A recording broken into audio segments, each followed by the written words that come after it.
Bismillahirrahmanirrahim. Assalamualaikum warahmatullahi wabarakatuh.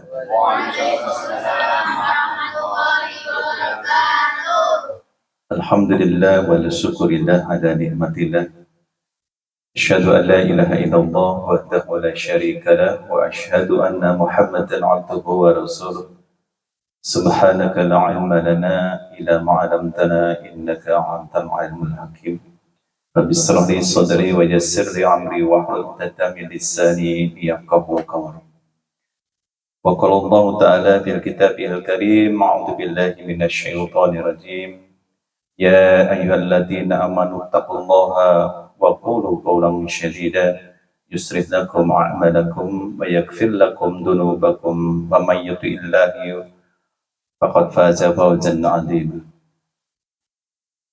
Faqala Rasulullah sallallahu alaihi wasallam, aksiru dzikra hadhil ladat yakni al-maut. Wa qala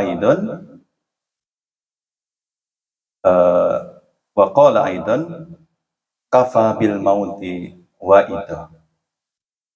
Bapak-bapak, ibu-ibu, anak-anakku sekalian yang dirahmati Allah Subhanahu wa taala. Alhamdulillah pada malam hari ini saya mohon izin kepada guru kita Ustadz Bani Hasim dan kepada bapak-bapak sekalian yang sebenarnya saya belum pantas untuk duduk di tempat ini. Namun tadi saya sholat Jumat setelah mendapat kabar dari Ustadz Bani tidak bisa hadir. Saya sebelum khotib naik mimbar saya sholat hajat. Sahabat hajat, ya Allah, apakah malam hari ini majelis diliburkan saja atau tetap ngaji? Saya berdoa kepada Allah Subhanahu wa taala, lalu ada ilham lebih baik daripada yang biasa mengaji menjadi orang yang lalai karena mungkin sibuk nonton TV, sibuk HP, sibuk chatting sana, chatting sini, merumpi yang nggak jelas, maka lebih mulia tetap mengaji seperti itu. Lalu habis sholat saya konfirmasi dulu muzakarah dengan Pak Ketua. Pak Ketua ini gimana gitu kan? Apakah libur apa ngaji gitu? Lalu Pak Ketua kalau bisa tetap ngaji gitu. Lalu setelah beliau kalau bisa tetap ngaji, lalu siapa gurunya kan gitu. Saya kasih alternatif juga, ada beberapa ustadz atau ustadz yang bisa mengisi gitu. Seandainya memang beliau nggak bisa mengisi, ya atas izin Allah saya ingin belajar.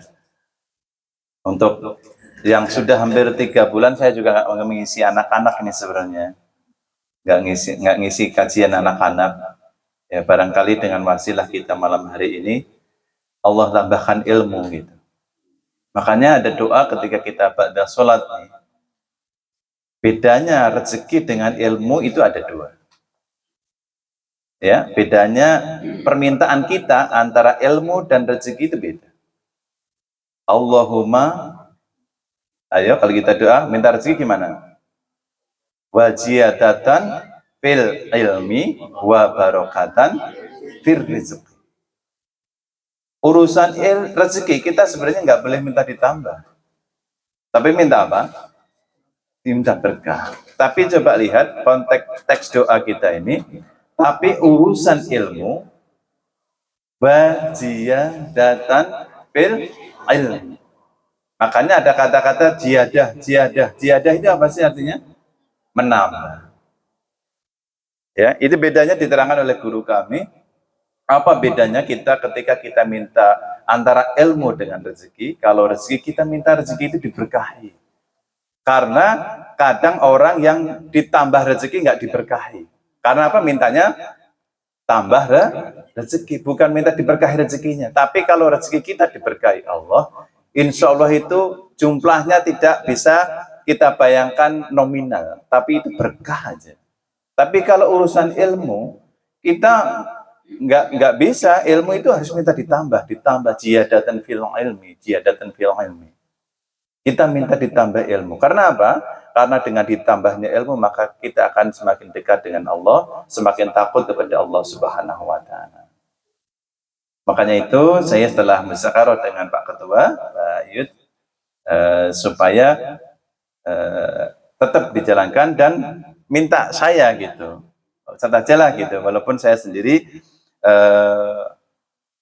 masih terus belajar, tapi setidaknya justru kadang-kadang dengan kita mengajar, kita sedang diajari oleh Allah Subhanahu wa Ta'ala.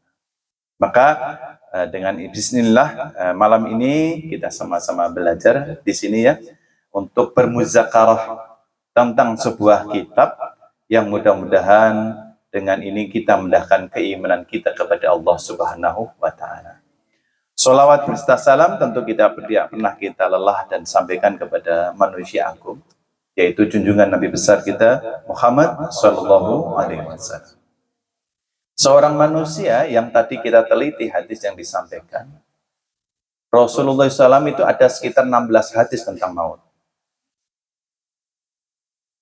Jadi bukan seperti innamal a'malu niat yang setunggal hadis ini, tapi beliau mengatakan tentang mengingat maut itu ada 16 hadis. Yang populer yaitu yang saya sebutkan tadi, aktsiru dzikra hadhil ladat, yakni al-maut. Hadhil ladat yaitu al-maut. Ini hadis riwayat Imam Tirmizi. Ini perintah atau kafabil mauti wahid. Ya. Cukuplah kematian itu akan menjadi nasihat yang luar biasa bagi kalian. Maka di sisi yang lain, di riwayat yang lain, ada sahabat Nabi yang bertanya, ya Rasulullah, siapa yang akhlaknya yang paling baik, orang yang paling baik atau orang yang paling cerdas? Lalu dijawab Rasulullah, orang yang paling cerdas adalah orang yang akhlaknya paling baik. Lalu siapa lagi ya Rasulullah? Orang yang baik itu, orang cerdas itu, orang yang selalu banyak mengingat mati dan banyak juga mempersiapkan bekal tentang mati. Makanya Bapak-Bapak sekalian, kajian ini kajian yang luar biasa. Makanya yang datang malam ini berarti sudah berani mati semua. Berani mati Bapak sekalian? Anak-anak semuanya fokus pada berani mati? Iya ya. Mati itu luar biasa. Perkara ini yang mau kita kaji pada malam hari ini. Salam. Oke ya, tentang bab mati. Gitu. Namun nanti ini kitab luar biasa, makanya kita sebelum kita ngaji kitab At-Tazkirah ini, kita terlebih dahulu kirimkan Fatihah untuk beliau, Syekh Imam Al-Qurtubi, yang beliau itu sudah meninggal kurang lebih 800 tahun yang lalu. Meninggal tahun 1273 Hijriah di Mesir. Ya. Wasilah beliau inilah 800 tahun yang lalu kurang lebih, sampai tulisannya ini sampai di tangan kita, nasihat-nasihatnya sampai kepada kita, yang mudah-mudahan dengan kita membaca Fatihah ini, apa yang menjadi nasihat-nasihat beliau, dari apa yang beliau renungkan, nanti kita akan menggali siapa sebenarnya Imam Qurtubi, sehingga ada namanya tafsir Qurtubi, seperti itu. Ya, kita bacakan Fatihah untuk yang mengarang kitab ini, yaitu Syekh Imam Al-Qurtubi, juga kepada kita semua yang belajar, mudah-mudahan Allah pahamkan setiap ilmu yang kita dapatkan dari hamba yang fakir ini, mudah-mudahan Allah sampaikan, mudah-mudahan lisan untuk menyampaikan apa yang ditulis oleh seorang ulama yang hidup 800 tahun yang lalu, mudah-mudahan kita dapat berkahnya untuk bekal kita hidupnya dan akhirat. Ila diniyah wa likulinatina silah wa khususan Syekh Imam Qurtubi, ilahumul Fatihah. أعوذ بالله من الشيطان الرجيم بسم الله الرحمن الرحيم الحمد لله رب العالمين الرحمن الرحيم مالك يوم الدين إياك نعبد وإياك نستعين اهدنا الصراط المستقيم صراط الذين أنعمت عليهم غير المغضوب عليهم ولا الضالين. Amin. Baik, mudah-mudahan apa yang kita kaji pada malam hari ini mendapat ridho dari Allah Subhanahu wa taala. Baik. Kenapa saya tertarik mengkaji kitab ini? Kitab ini sudah saya beli beberapa waktu waktu yang lalu. Tapi yang membuat saya benar-benar greget ingin mendalami kitab ini adalah ketika kemarin itu saya mendengar teman seperjuangan saya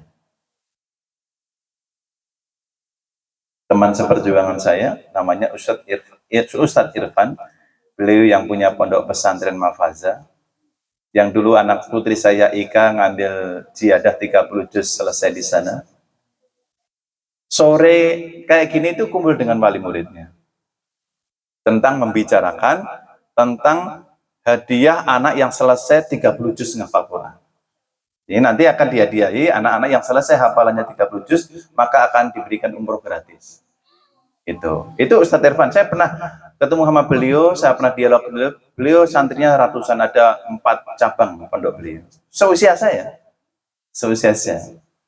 Beliau itu orangnya revolusioner dalam metodologi untuk penghafal Quran. Beliau alumni Al-Hikmah dan beliau seorang hafiz Quran. Nah, dalam hal itu ternyata setelah ngasih pejangan tadi sama orang tua murid, sama wali murid tadi itu, arahan-arahan untuk program yang selesai 30 juz akan dihadiahi umroh. Sekitar 1 jam berikutnya, ada berita innalillahi wa inna ilaihi raji'un. Ustadz Irfannya tadi meninggal.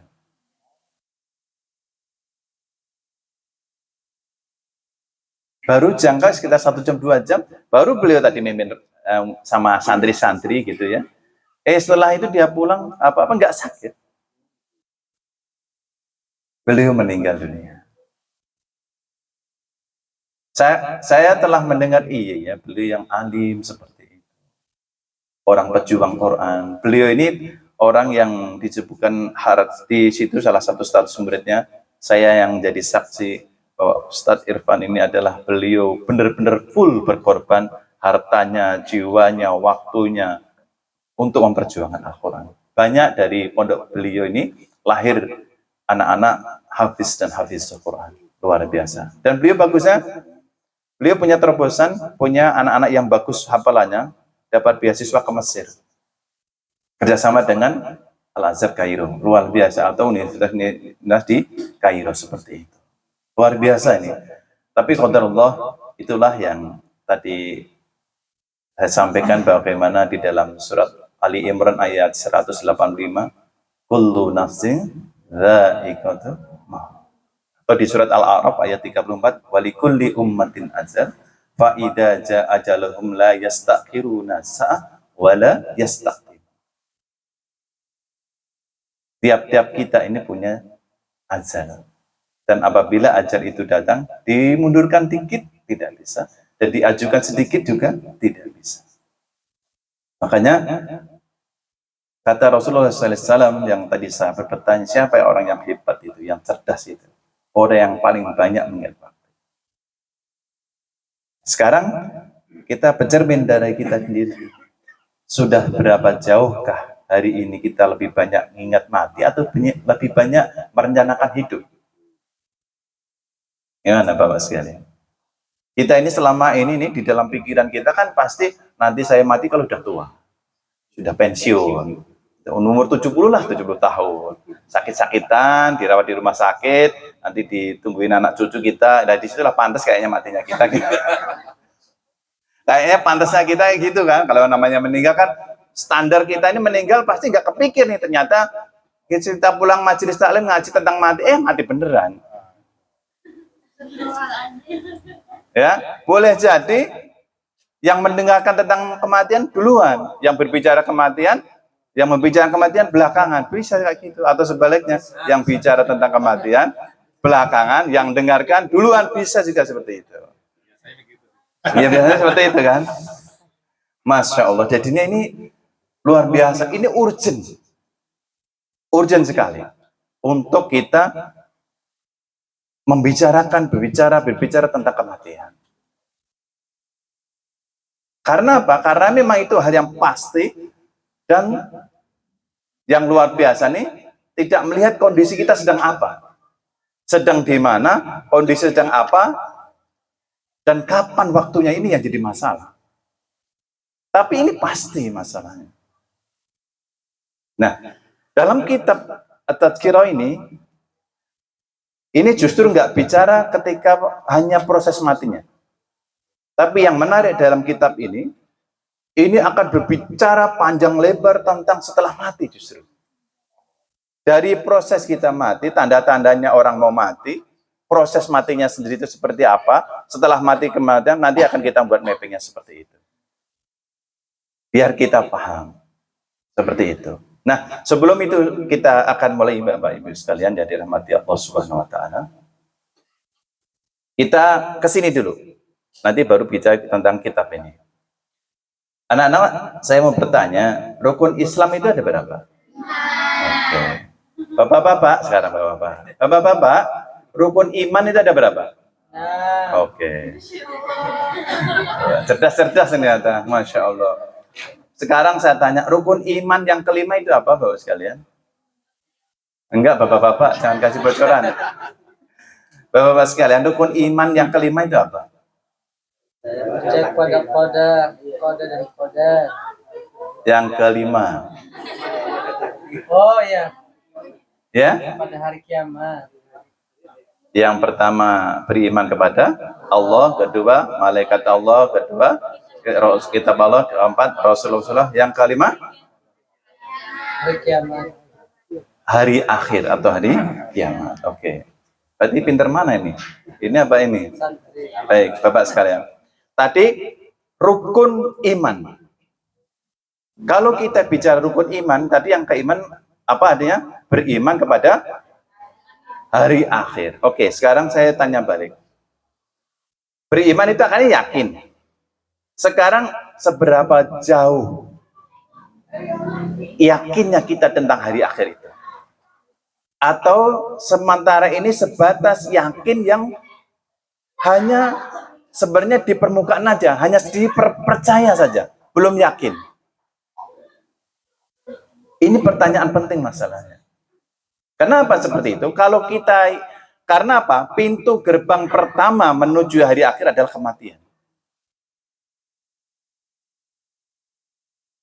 Ya, pintu gerbangnya pertama adalah alam akhirat itu dimulai dari kematian. Nah, sekarang ini kalau kita yakin kepada hari akhir, sudah berapa jauh pahamnya kita tentang perjalanan panjang kita nanti? Kalau ini kita yakin bahwasanya ini hari akhir itu ada dan harus kita yakini, sekarang kita tanya nih, kira-kira ini ke depan setelah mati apa aja yang akan dialami? Sudah harusnya kalau kita ini paham banget, maka kita akan menguasai ilmunya.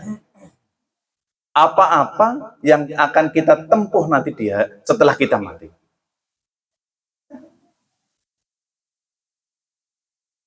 Ya, ini sangat penting sekalian. Karena apa, Bapak sekalian?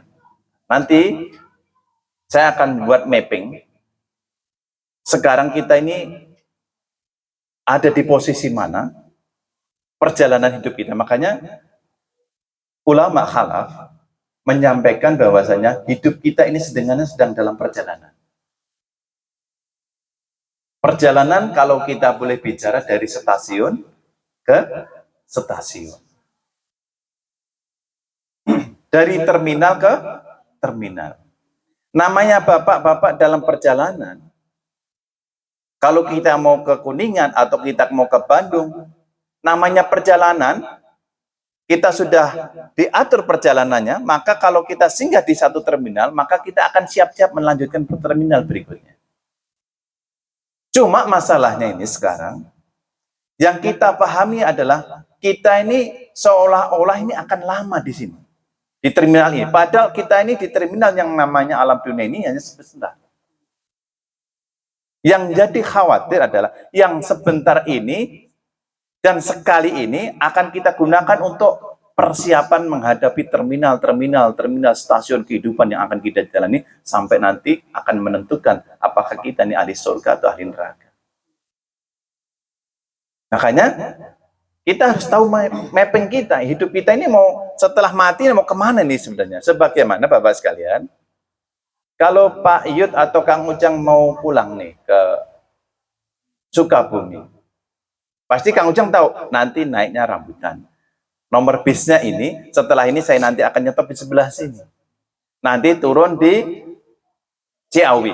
Ciawi nanti mau ini naiknya mobil ini nanti langsung ke sana. Nanti turunnya di halte ini terus sampai di kenapa? Kang Ujang memahami perjalanannya. Sehingga kalau Kang Ujang memahami perjalanan mau ke Sukabumi, maka dia nggak tersesat.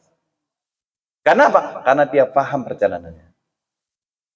Nah, sekarang Kang Ujang nggak paham mau ke Banten. Mau lewat Kalideres dulu, apa ke Jogja dulu? Karena apa? Nggak paham perjalanannya. Makanya kalau nggak paham, udah kehabisan modal di tengah jalan, perjalanan belum sampai. Kita ini baru urusan alam kubur bermasalah. Bagaimana nanti berikutnya? Kalau di alam kubur ini, terminal namanya alam kubur bermasalah, bagaimana nanti terminal berikutnya? Makanya, Bapak-bapak, Ibu-ibu, anakku sekalian dirahmati Allah Subhanahu wa taala. Kajian tentang pembekalan ini dikarang khusus oleh seorang ulama, ya, Imam Samsuddin Al-Qurtubi ini, karena beliau sangat urgent, makanya beliau ngarang kitab ini. Ada sekitar hadis-hadis yang beliau angkat, ada sekitar 1114 riwayat yang beliau tuangkan dalam hadis ini. Dan ini penting kita persiapkan dari sekarang. Kalau tadi bicara tentang guru sahabat saya, teman perjuangan Ustadz Irfan, iya dia habis Quran.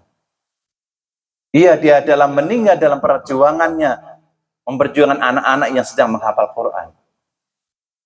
Kita iri dengan meninggalnya beliau. Lah kita ini, Bapak-bapak sekalian, yang hari ini apalannya juga masih pas-pasan, yang bacanya masih banyak kelepotan. Terus bekal apa kira-kira yang akan kita bawa menuju perjalanan panjang yang akan kita tempuh nanti pulang ke hadirat Allah Subhanahu wa taala. Nah, namun Bapak sekalian, anakku sekalian, setidaknya kita seminggu sekali ini, makanya Pak Ketua tadi jangan dikosongkan. Supaya apa?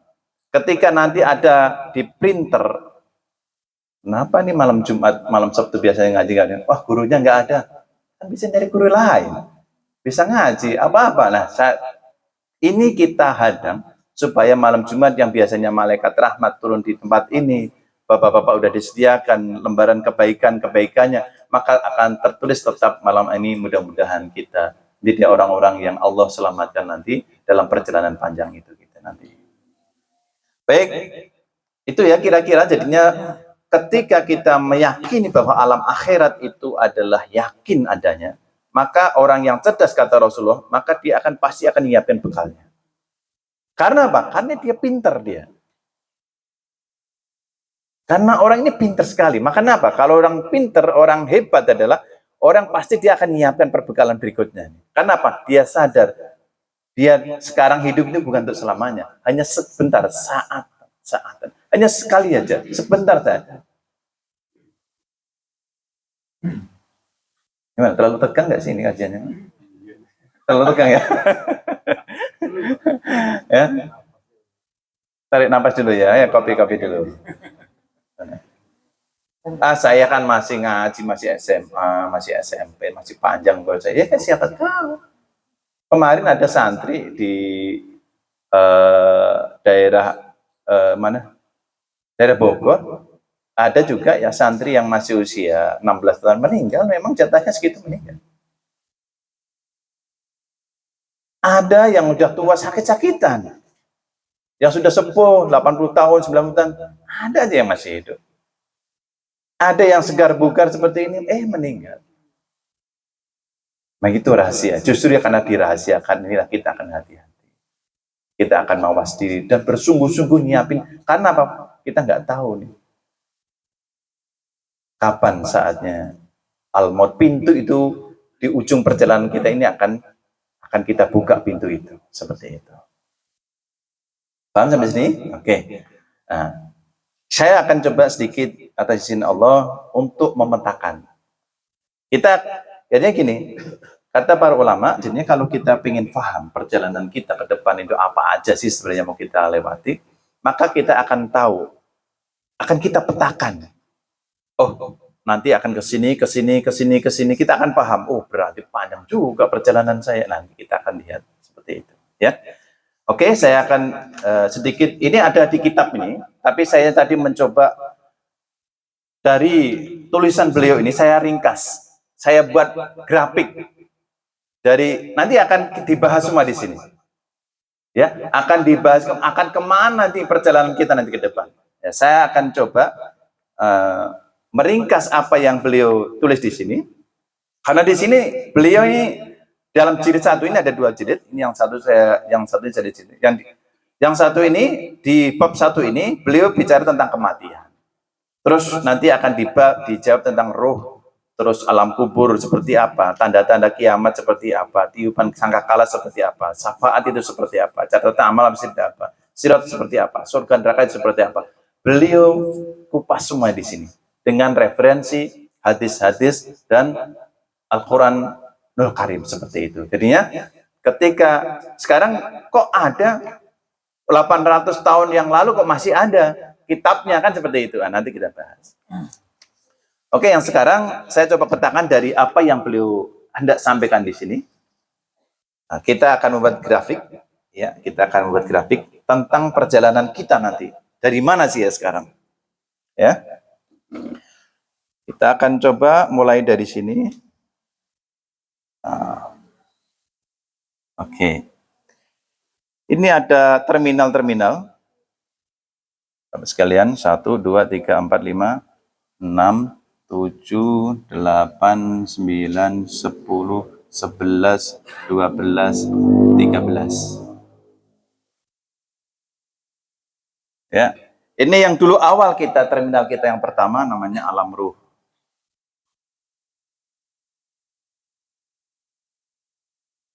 Terus setelah alam ruh, alam kandungan. Alam rahim ya, alam rahim. Terus kita nih di sini, dunia. Terus alam kubur atau barzah.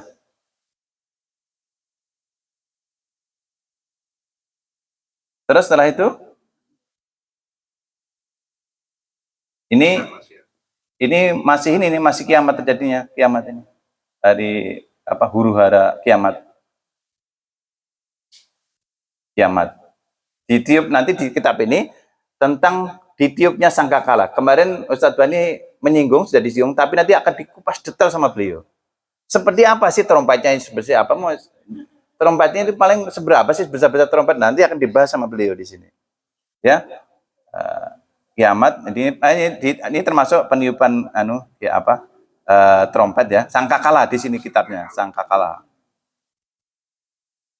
Berikutnya yaitu nanti padang mahsyar.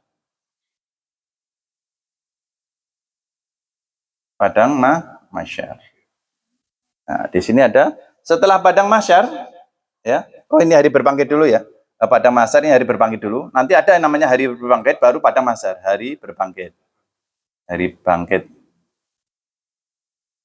Oke, hari berbangkit ini setelah ini baru kita akan ngantri padang mahsyar. Habis padang mahsyar, nanti baru ada nih namanya syafaat nih. Siapa aja yang dapat syafaat nih? Dapat tiket nih. Setelah syafaat nanti baru kita dihisab nih. Siapa yang nggak dapat syafaat maka akan dihisab di sini.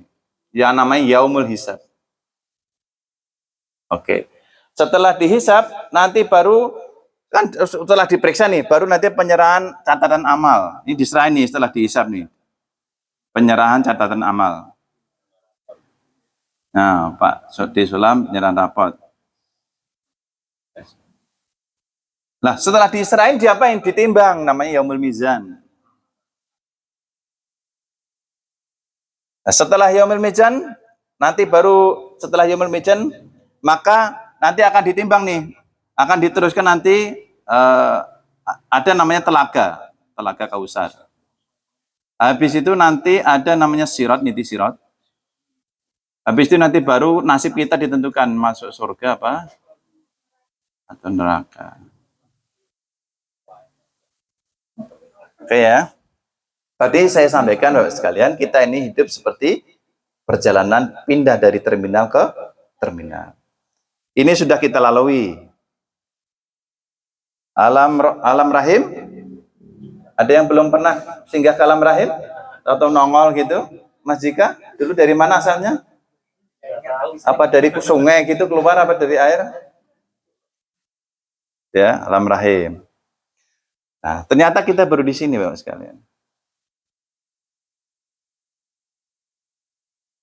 Ya, dari sini. Baru di sini nih kita nih.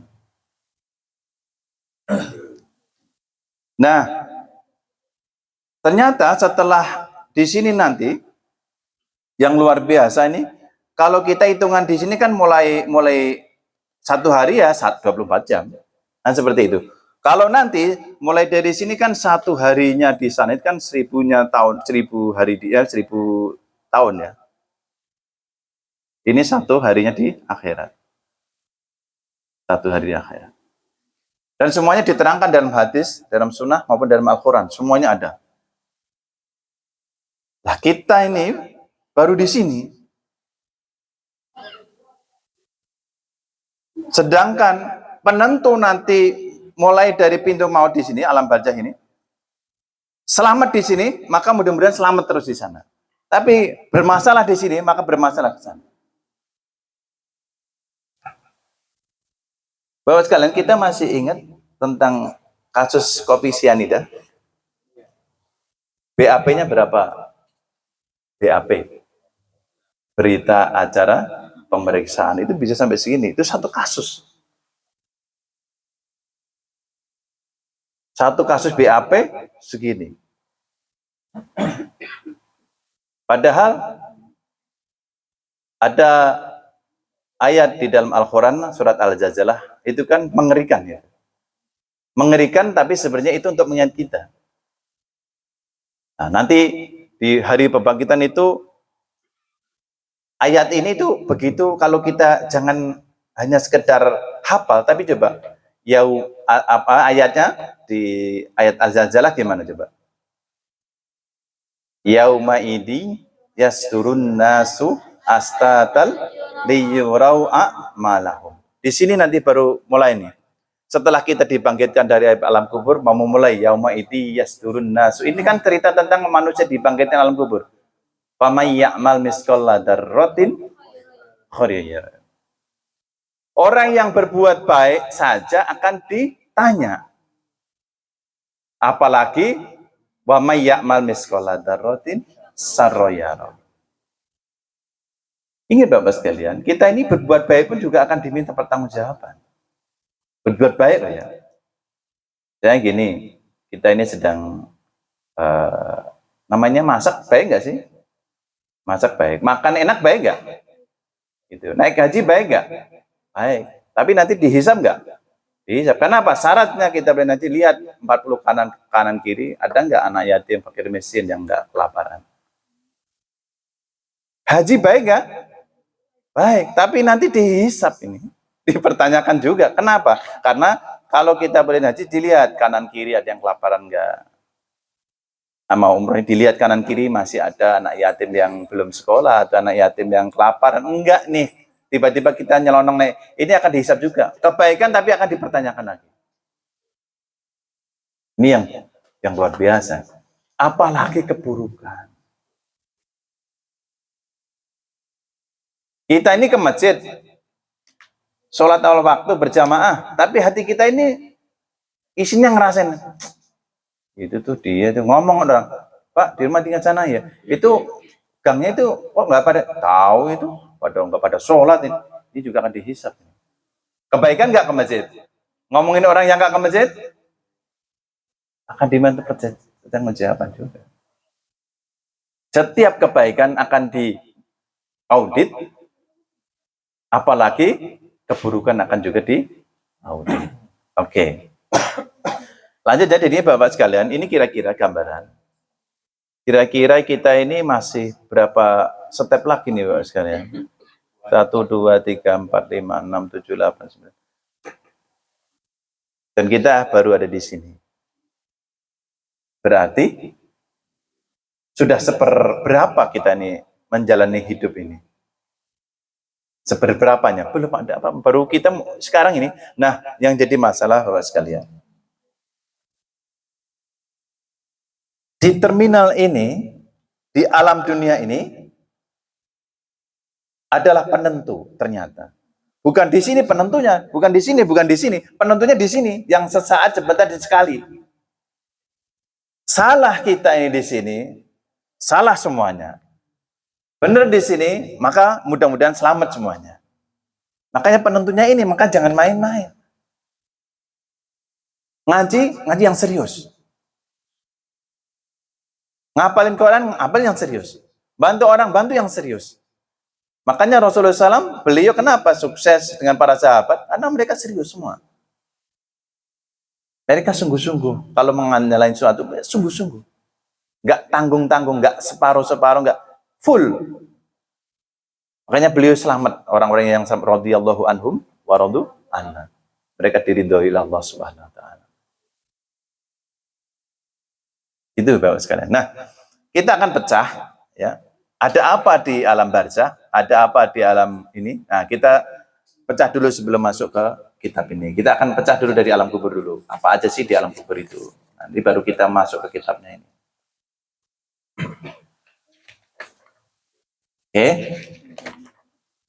Sekarang mati. Kita bab mati dulu ya.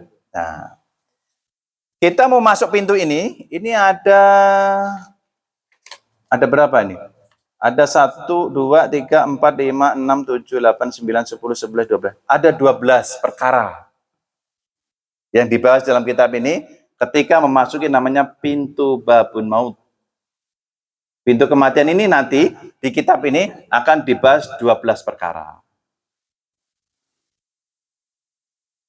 Akan dibahas berapa? 12 perkara. Di satu ini nanti akan dibahas detail sama beliau. Ya. Apa aja yang dibahas? Gini, nanti diantaranya yang mau kita bahas. Pertama, larangan orang minta mati. Di antaranya nanti. 1, 2, 3, 4, 5, 6, 7, 8, 9, 10, 11, 12. Mati siap?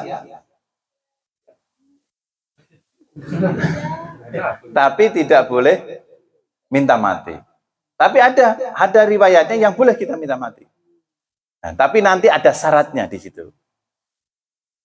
Ada hadisnya. Rasulullah mengajarkan bahwasanya kita nggak boleh minta mati, tapi ada doa yang di tengah-tengahnya itu ada.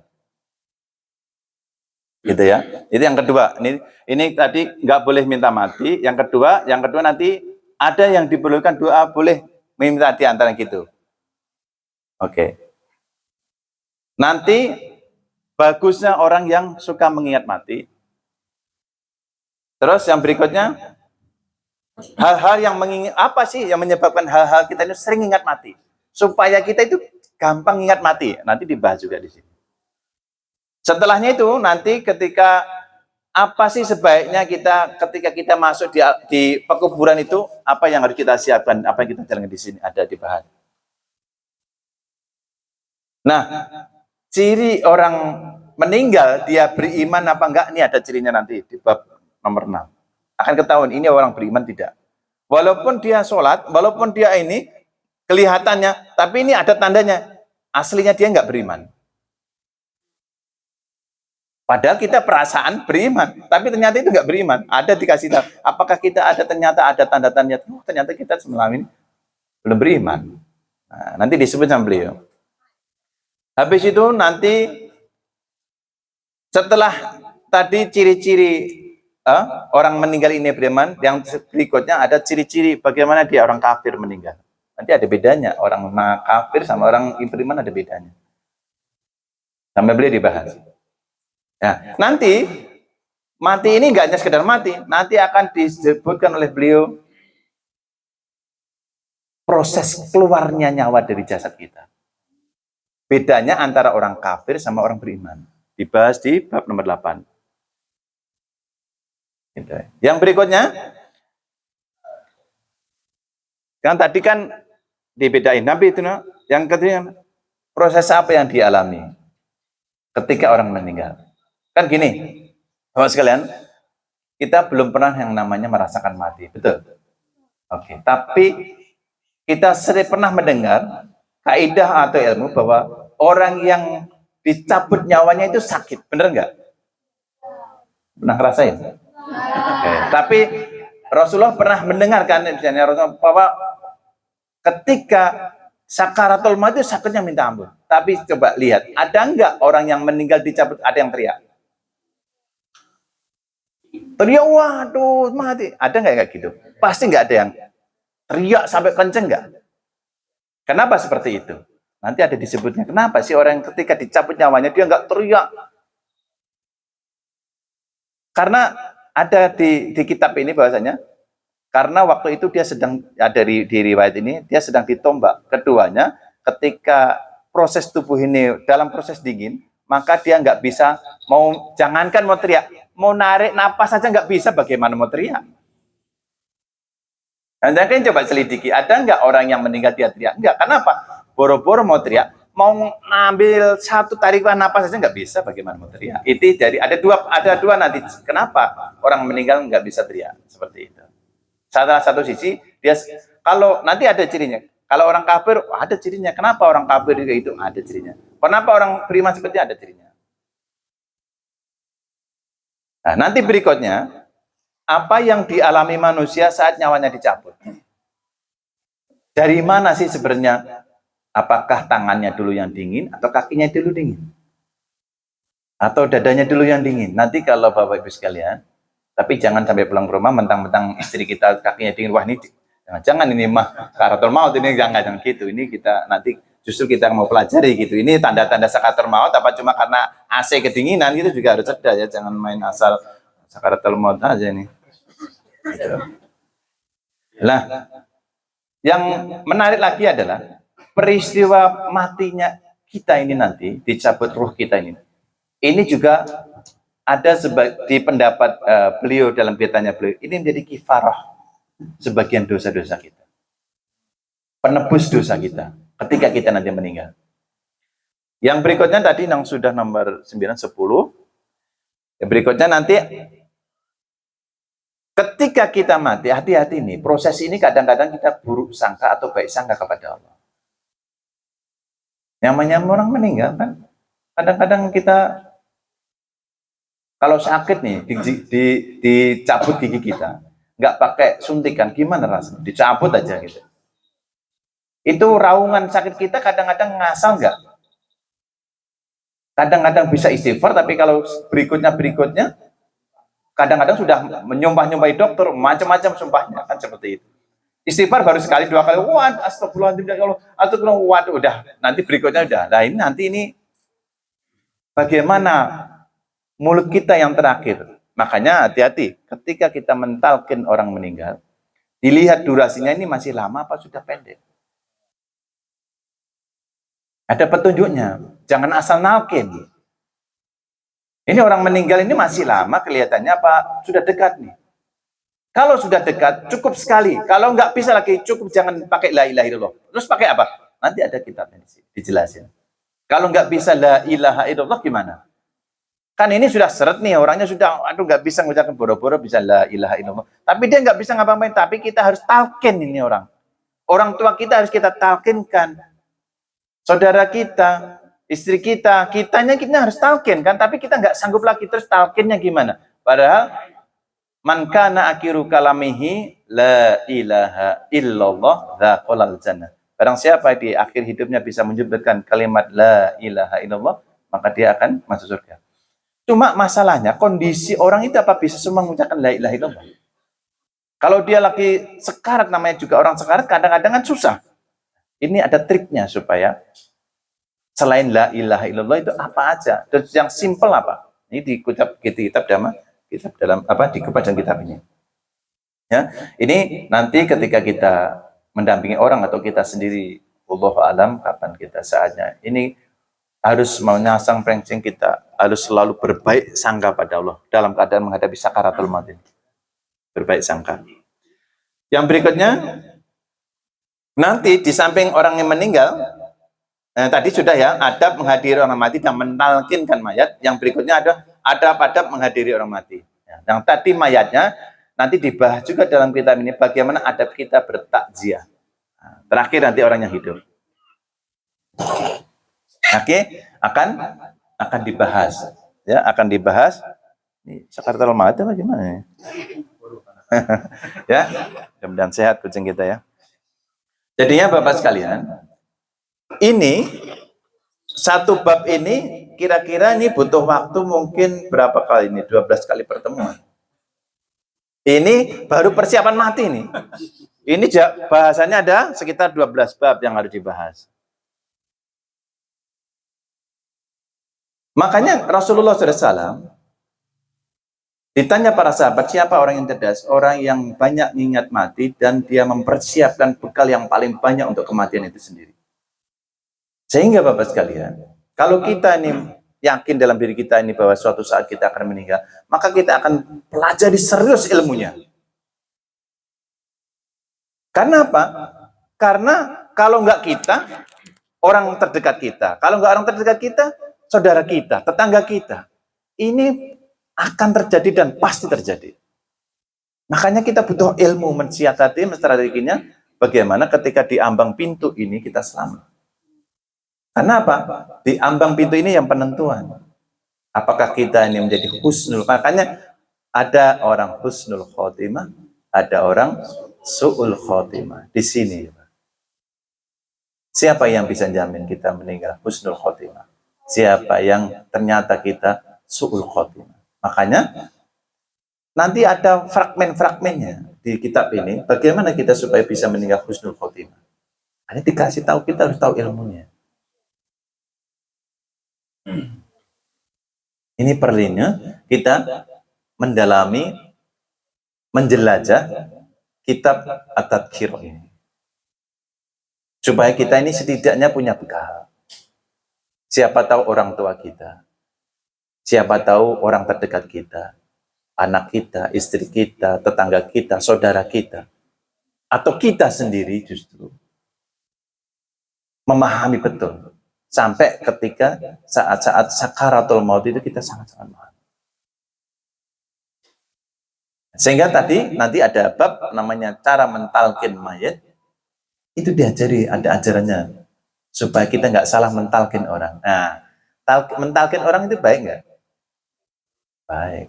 Tapi kalau cara mentalkin salah, jadi salah. Soalnya gini, orang ini sudah megap-megap. Terus, la ilaha illallah. Terus, lagi. La ilaha illallah. Lagi terus gitu. Mumpung ini la ilaha illallah, bagus. Terus lagi. Ternyata itu waktu dia habis di tenggorokan di tenggorokan tadi terakhirnya la ilaha. Ternyata dia menyebut tidak ada Tuhan. Terakhirnya talqin tadi sudah latihan. Ternyata salah nalkin yang bimbing la ilaha. Ternyata nggak sampai illallah, tidak ada Tuhan. Maka nanti ada triknya. Supaya apa? Orang-orang kita sendiri, seandainya memang dalam keadaan kondisi kritis, kita bisa mensiasati, mengikuti bagaimana para ulama, untuk di saat-saat kritis ini kita selamat akhir hayat kita. Karena di situ nanti passwordnya, kuncinya ada di situ. Makanya kenapa sih kita perlu sering banyak berzikir? Itu untuk melatih, mengkondisikan alam bawah sadar kita. Ketika kita sudah tiada, kita sudah terbiasa. Makanya gini, kita coba lihat anak-anakku sekalian. Kalau ada jatuh nih, Bapak. Tokek. Astagfirullah, apa? Ya Allah. Itu alam bawah sadar kita loh. Karena apa? Di situ kita nggak punya pemikir ke aku mau ngucapin enggak. Karena apa? Refleks. Gitu. Kalau di situ kita coba lihat refleks kita ini. Kesandung. Apa astagfirullahaladzim, Allahu Akbar? Apa monyet? Apa-apa? Itu kadang-kadang nggak kita sadari. Dan itu yang akan menjadi ujung perjalanan kita di situ. Makanya kenapa kita harus banyak berzikir dari guru-guru kita. Itu diamalkan. Yang ringan-ringan. Seringan-ringannya banyak istighfar, banyak sholawat. Itu yang akan mengenal kita. Oke. Tadi yang pertama apa? Bab tentang mati. Berikutnya nanti ada proses mati itu sendiri. Tadi baru mau masuk. Sekarang kondisi orang yang meninggal. Ini ada 1, 2, 3, 4, 5, 6, 7, 8, 9, 10, 11, 12, 13. Ada 21. Ini proses matinya ini. Masya Allah, la khawla wa la quwata illa billahil aliyil azim. Coba. Kira-kira ini lebih banyak bahas masalah kita yang nyorong hidup atau justru malah bahas persiapan mati? Ini bahas masalah persiapan mati nih Pak sekalian. Kalau hidup mah rezeki kita insya Allah pasti dijamin Allah. Tapi siapa yang menjamin kita husnul khotimah? Kalau kita nggak persiapan dari sekarang.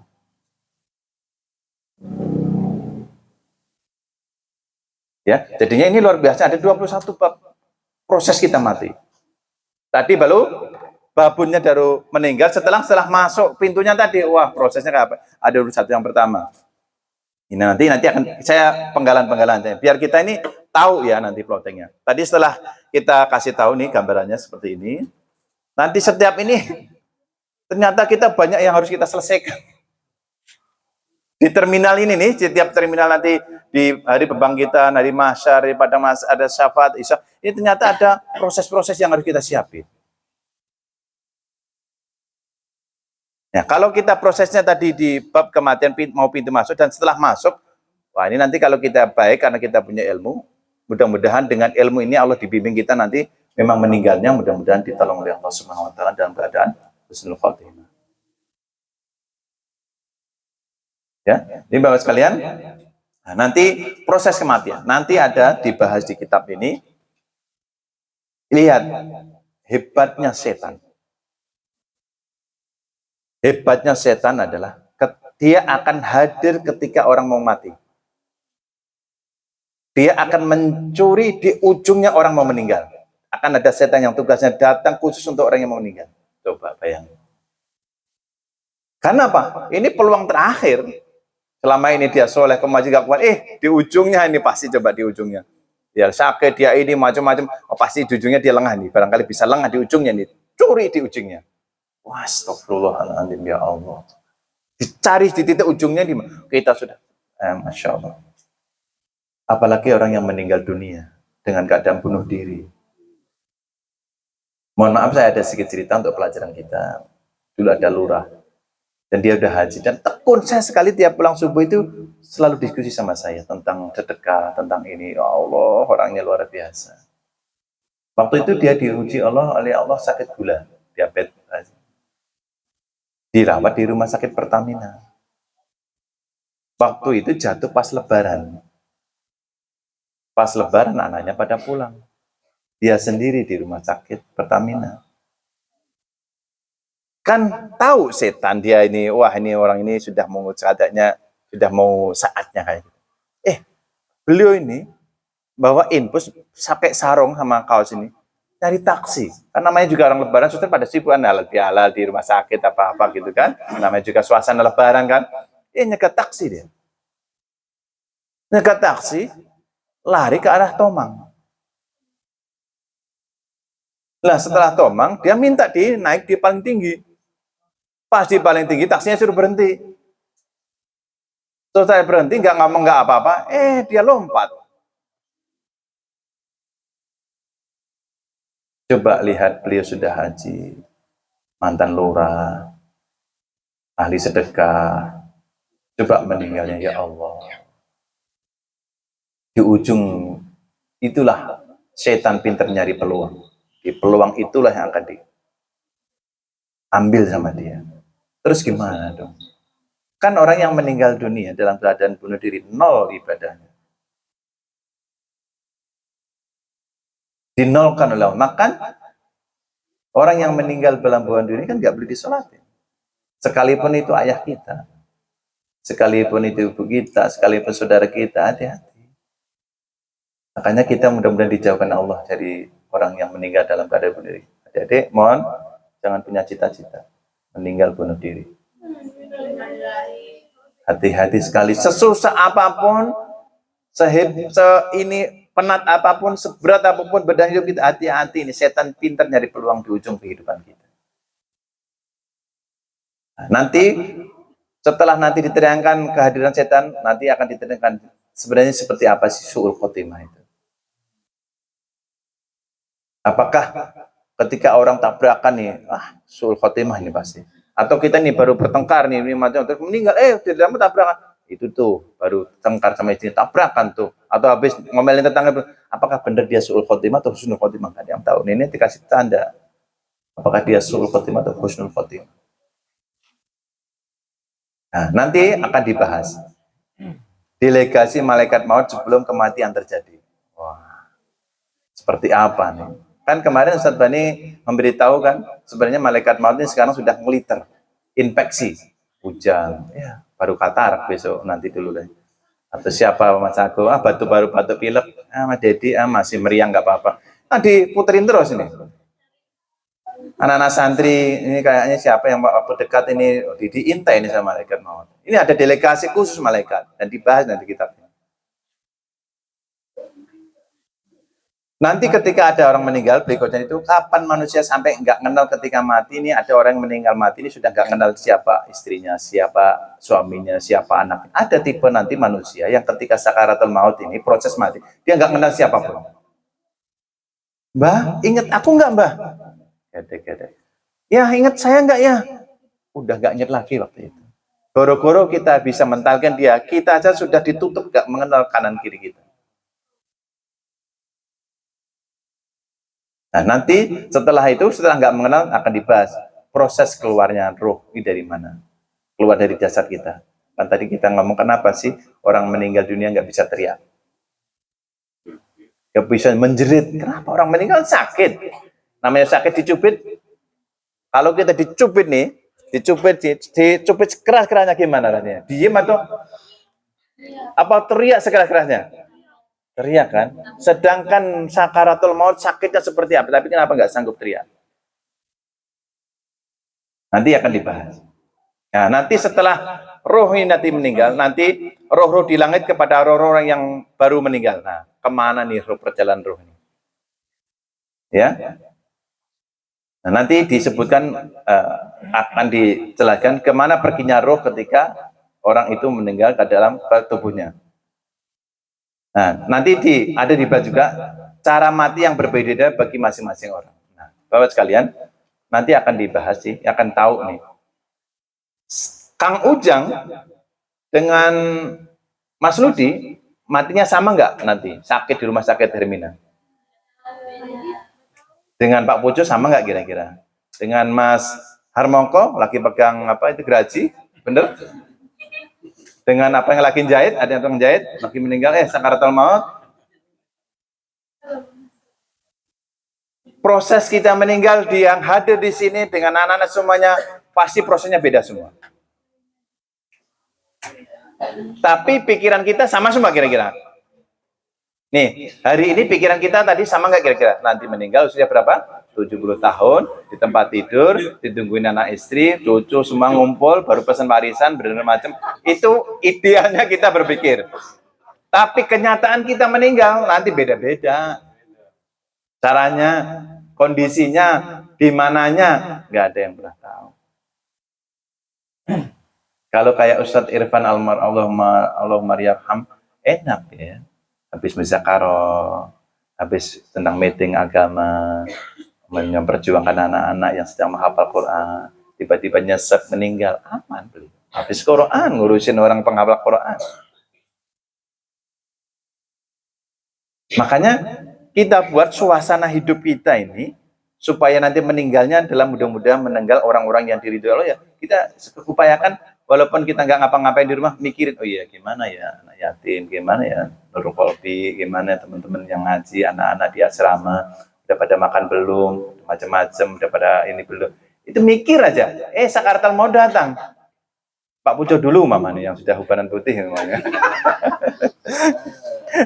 Pak Pujo lagi mikirin Nurul Qalbi, bukan mikirin dunia, nggak mikirin warisan, nggak mikirin politik, nggak mikirin nomor 1, nomor 2, nomor 3, nggak mikirin macam-macam perubahan, nggak mikirin kemajuan, nggak mikirin melanjutkan, nggak, ya mikirin ya Allah ini gimana nih santri.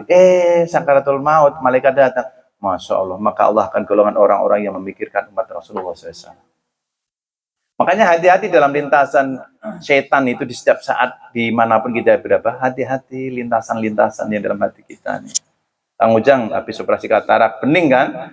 Wah, melihat sucer gitu kan. Habis itu sakaratul maut, ya wassalam lagi mikirin yang enggak. Makanya hati-hati, kan udah melihat bening nih, melihat sucer, mikirannya yang nelongso lagi. Pas sakaratul maut lagi, ya ilaha illallah Muhammad Rasulullah. Makanya hati-hati dalam setiap lintasan pikiran. Helaan napas, hati-hati, gitu ya. Nah nanti ini akan ada penambahan yang orang yang meninggal nanti di sini disebutkan rupa malaikat maut ketika melihat orang mukmin atau orang kafir. Nanti malaikat ini ada punya penyerupaan yang berbeda. Malaikatnya sama, Israfil apa Israel? Israfil apa Israel? Malaikat Israel itu namanya sama, tapi ketika dia mencabut nyawa, ini orang mukmin, orang kafir, dia punya wajah yang berbeda. Nanti dia datang ke Pak De Sulam, wajahnya seperti apa? Ya beliau sendiri yang ngasihkan. Ya Pak De. Nah, tergantung ngajinya, rajin enggak kan gitu. Sedekahnya gimana? Jualannya laku enggak laku, ikhlas alhamdulillah. Atau gimana? Nah, itu nanti kita berusaha membuat suasana hati kita, ya Allah, terima kasih, syukur, zikir, syukur, zikir, syukur, zikir, alhamdulillah, astagfirullah, sholawat. Itu kita hias. Makanya sering-sering kita zikir oleh guru-guru kita, bukan hanya ketika kita ada di masjid megang tapi jadi berzikir di dalam keadaan apapun. Karena apa? Mewaspadai tiba-tiba kita ajak kita datang, setan punya peluang pinter di situ. Gitu ya. Nah, setelah ini nanti akan disebutkan di sini aktivitas malaikat maut sehari-hari. Wah, kira-kira ngapain Pak malaikat Israel ini sekarang? Apakah di posisi di tempat pintunya Kang Ujang kah? Atau di pintunya Mas Agung kah? Mas Dedi kah? Atau di pintu sekitar sini wirawiri? Nggak ada yang tahu. Ini nanti akan disebut aktivitas malaikat maut itu ngapain coba? Selain dia bertugas mencabut nyawa. Sekarang gini Pak. Setiap menit, setiap detik ini ada orang meninggal nggak di seluruh dunia? Ada yang di Eropa, ada yang di Amerika, ada yang di Jepang, Afrika. Ini kan pasti setiap detik ada yang meninggal. Dan meninggalnya yang kita kadang pakai logika, kalau meninggal kayak kemarin di gempa di Maroko. Langsung 2.000 orang. Gimana dong cara nyabut nyawanya? Nah, nanti apakah malaikat maut sudah berjaga-jaga di sana apa seperti apa? Nah, nanti akan dibahas di sini. Nah, nanti ada lagi, kenapa malaikat maut ditugasi mencabut nyawa? Ini ada SOP-nya, kenapa dia ditugasi mencabut nyawa? Gitu ya. Nah, nanti ketika orang meninggal, kita ini meninggal, nanti lihat pandangan matanya macam-macam. Jadi nanti akan dikatakan pandangan mata saat dicabutnya roh. Antara Pak Yud dengan saya, dengan Pak Haji, beda-beda nanti. Tadi kondisinya beda-beda, dan waktu dicabut nyawanya tadi matanya nanti beda-beda. Nanti akan disebut nyawa matanya yang begini husnul khotimah, matanya yang sebegini suul khotimah. Nanti ada ciri-cirinya di sini. Makanya sekarang jaga tuh Pak Yud. Ya. Yang perempuan hati-hati jaga pandangan. Yang bapak-bapak hati-hati jaga pandangan. Padahal aslinya orang katarak itu bersyukur loh. Nggak perlu operasi, kenapa? Dijaga pandangannya. Iya, ditutup kan, nggak melihat yang bening-bening kan. Makanya harus bersyukur, itu harus nggak usah operasi harusnya. Alasannya mau ngaji gitu, ya udah nggak apa-apa kalau ngaji ya. Kalau alasannya ngaji boleh lah. Kalau alasannya kemarin ngomong ke saya nanti biar bisa ngaji. Ya baiklah ya. Kita coba jagalah itu. Tapi hati-hati juga. Itu ketika ngantar anak sekolah, ada yang lihat yang ini, hati-hati. Nah, nanti setelah dicabut, maka akan diterangkan suasana kehidupan di alam kubur. Akan disebut di proses mati ini, alam kubur seperti apa. Benarkah sih? Apakah benar jasad kita dikembalikan lagi ke nyawa kita, roh kita dikembalikan ke jasad kita? Terus gimana kalau ledakan di pesawat hancur? Gimana dong caranya? Itu nanti disebutkan dalam kitab ini. Terus kenapa sih jenazah itu cepat-cepat dikuburkan? Nanti. Kemarin Muhammad Ali berapa hari? Rasulullah kemarin dari sebulan sampai tiga hari. Dan ini pentingnya mempercepat penguburan jenazah. Kadang-kadang gini proses, oh anaknya masih di sana, anaknya mandi di sini. Durasi kita nunggu sebaiknya berapa lama sih? Jenazah itu orang tua kita nunggu kehadiran kita, urgennya seperti apa? Urgen menunggu kita apa urgen mempercepat penguburan orang tua kita? Karena saya sendiri kedua-duanya almarhum almarhumah, saya nggak bisa ngelihat. Waktu itu ibunda saya meninggal, Allahumma yarham.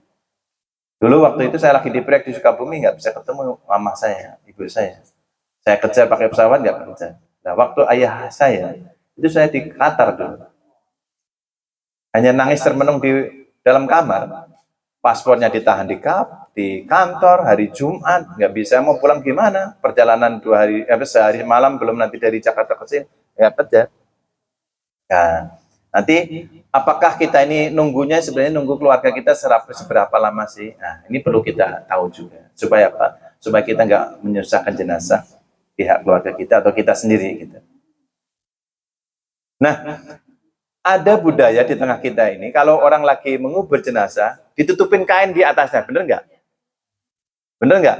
Boleh nggak itu sih? Kan nggak ngaruh, orang mayat nggak kepanasan kan, nggak ini. Kenapa ada orang yang membentangkan kain di atas kubur ketika kubur dimasukkan? Nanti dibahas di sini. Boleh enggaknya? Ini bukan fikih ya, tapi ini kita urutan proses meninggal. Yang meninggal ngurusin orang yang meninggal. Ini prosesnya diatur semua di sini. Seperti itu, ya. Tadi setelahnya membentangkan, boleh nggak sih membentangkan kain di liang lahat seperti itu?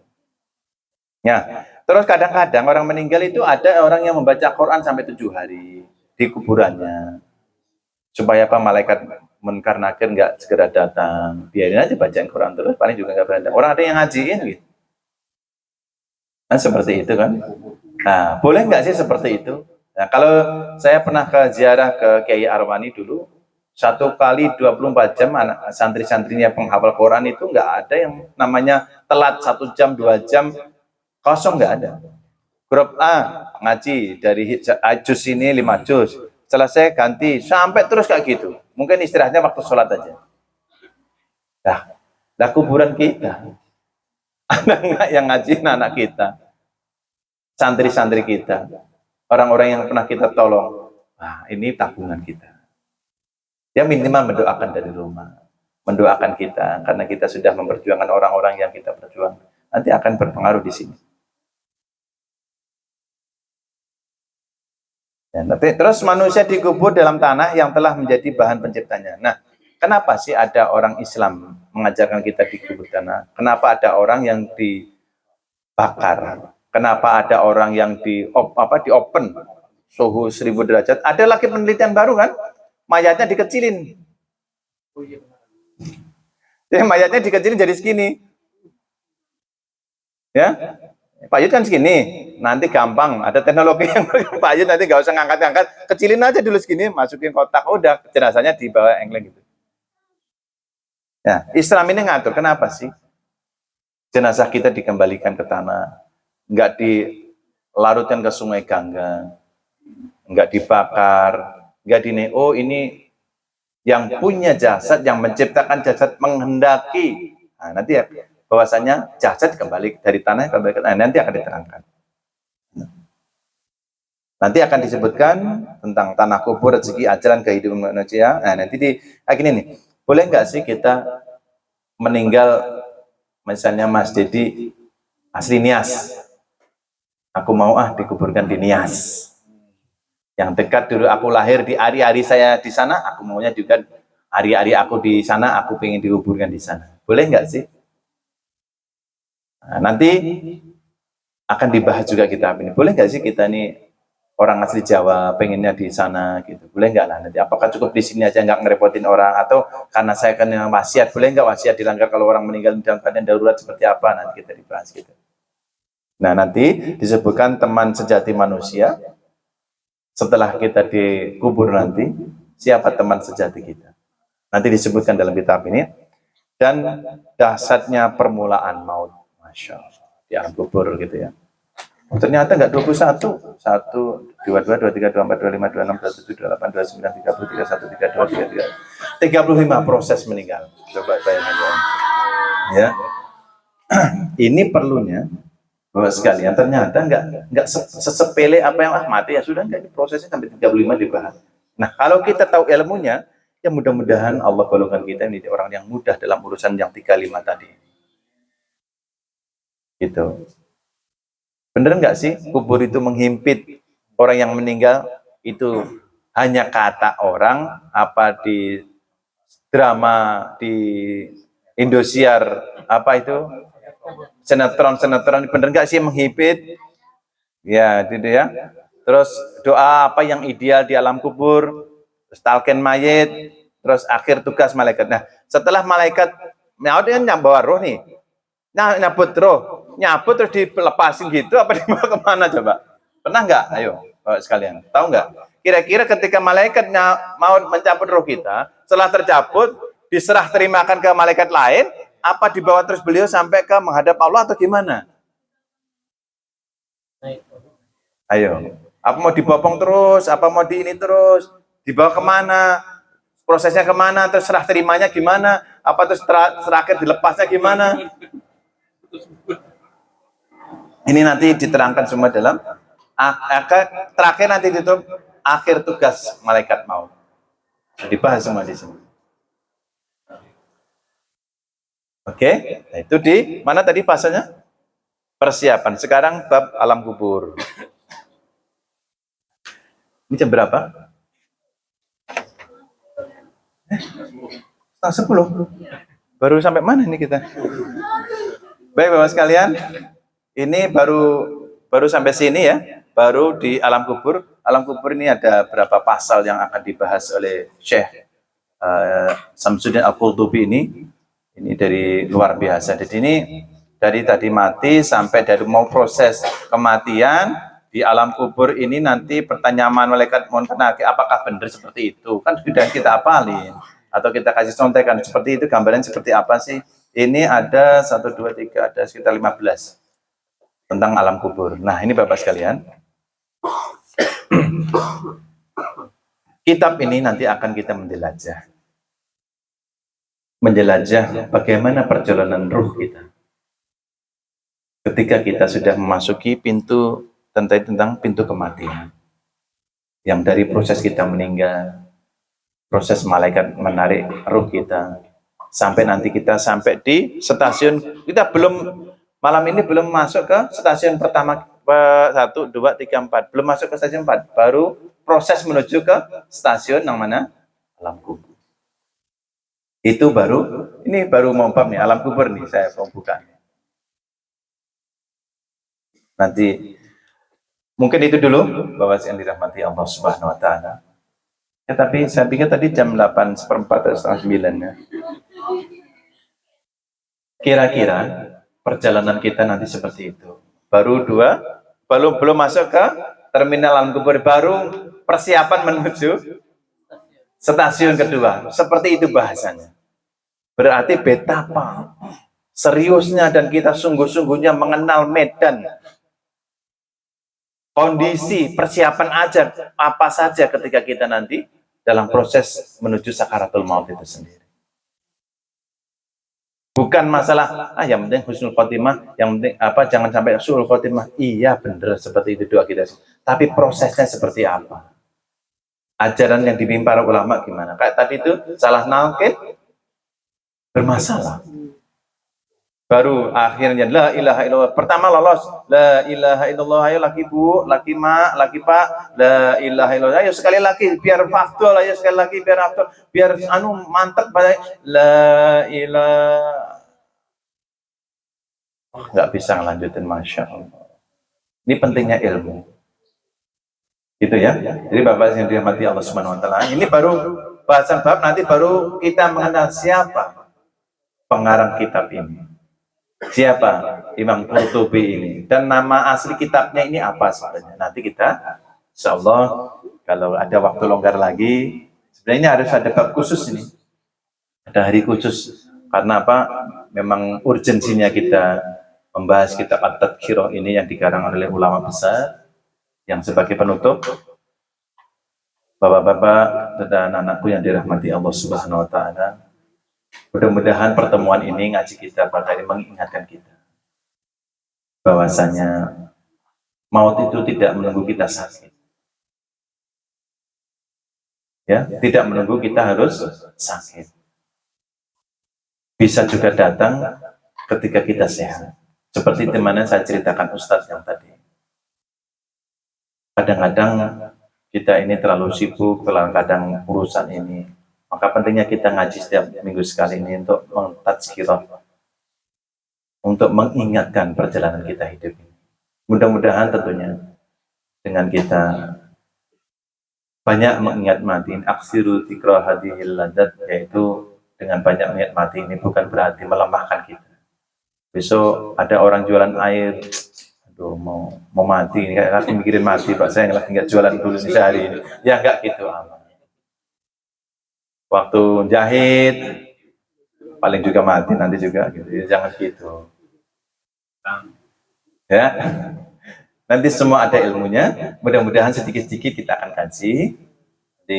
Silakan berikutnya. Apakah nanti penggantinya Ustadz Bani atau nanti kita akan mengkaji, ya mungkin seminggu, sebulan kita ngambil timing untuk ngaji kitab Tadhkirah sendiri juga, karena ini panjang. Dan saya juga belum selesai, kitab ini saya belum selesai, dan saya juga ngambil rujukan dari para ulama, guru-guru kita, supaya kita ngaji, kenapa harus pakai kitab, karena biar ada rujukannya, nggak asal ngomong, nggak asal menyampaikan, tapi ada panduannya. Dan ini panduan adalah kitab yang paling masyhur tentang yang dikarang ulama di zaman tahun 1200 tadi. Kenapa bisa sampai di sini? Apakah benar ini? Bukan. Ya, kenapa? Dan ini dulu dia nggak ada ketik. Kenapa keterangan-keterangan beliau ini sampai sekarang ada sampai 800 bertahan? Karena saya yakin beliau ini ikhlas ketika menarang kitab ini. Maka dijaga oleh Allah Subhanahu wa taala. Maka supaya kita ini menjadi amaliyah yang ikhlas, maka setelah ini mudah-mudahan ilmu kita menjadi ilmu yang barokah. Apa-apa yang tadi kita bahas untuk menghadapi mati tadi, minimal dari setelah pulang kita ini, hati-hati dengan momen-momen waktu. Momen-momen waktu kosong. Kalau memang nggak sedang sholat, kalau nggak sedang bekerja, nggak apapun, mari kita biasakan lidah kita, hati kita untuk berzikir kepada Allah Subhanahu wa taala. Barangkali mudah-mudahan ini yang membuat kita ada pembekalan, sehingga ketika kita meninggal nanti, meninggal dalam keadaan husnul khotimah.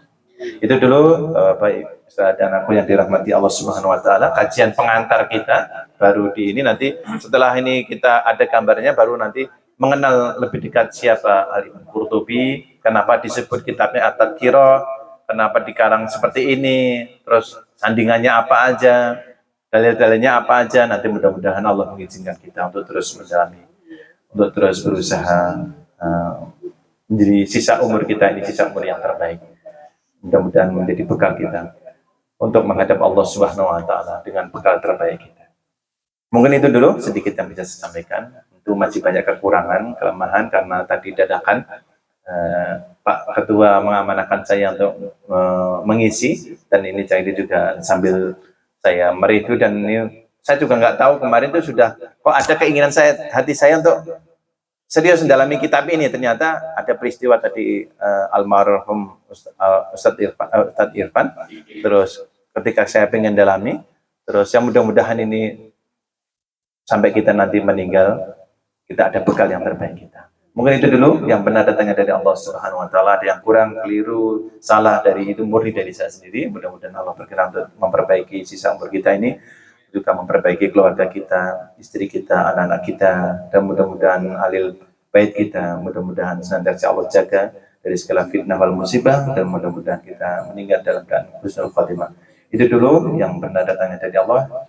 Yang kurang dari saya kita tutup dengan doa kifaratul majelis. Subhanaka Allahumma wa bihamdika asyhadu an la ilaha illa anta astaghfiruka wa atubu ilaik. Wabillahi taufiq wal hidayah. Wassalamualaikum warahmatullahi wabarakatuh. Tutup, Mas.